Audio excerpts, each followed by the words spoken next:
یہ 1959 سے 1961 کا درمیانی دور تھا۔ ان کے انقلابی رہنما ماؤ زے تنگ ملک میں نت نئے تجربات کر رہا تھا۔ ملک کی پیداوار بڑھانے کے لیے انہوں نے ایک عجیب جنگ کا اعلان کیا۔ یہ جنگ چڑیا کے خلاف تھی۔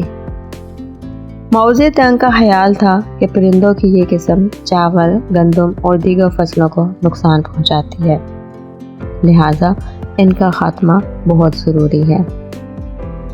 چنانچہ کسانوں کو انعامات کی لالچ دی گئی، جس نے زیادہ چڑیاں مار دیے ان کے لیے انعام۔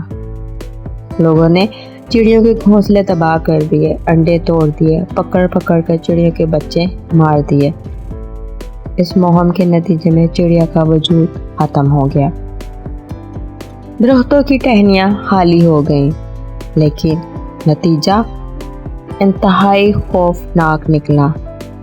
یہ چڑیاں ٹڈی دل اور دیگر جن حشرات الارض کا شکار کرتی تھی، ان حشرات نے جان کی امان پا کر فصلوں پر حملہ بول دیا اور فصلوں کو تباہ کر کے رکھ دیا، جس کے باعث ملک میں قحط سالی نے ڈیرے ڈال دیے۔ نتیجتاً 1.5 کروڑ سے زائد لوگ موت کے منہ میں چلے گئے۔ یہ چائنا کی تاریخ کا بدترین قحط تھا، لہٰذا یہ خیال بھی ذہن میں مت لائیے گا کہ آپ کسی شخص اور مخلوق کے لیے رزق کا دروازہ بند کر دو گے یا اس پر تنگی کر دو گے تو وہ رزق آپ کی جھولی میں گرے گا۔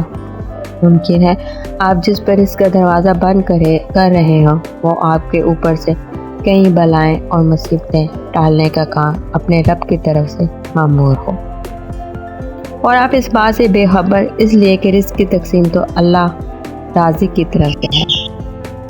امید ہے آپ کو آج کی ویڈیو پسند آئی ہوگی۔ اگر ویڈیو پسند آئی ہے تو ویڈیو کو لائک کر دیں اور چینل کو سبسکرائب کر دیں۔ Thanks for watching.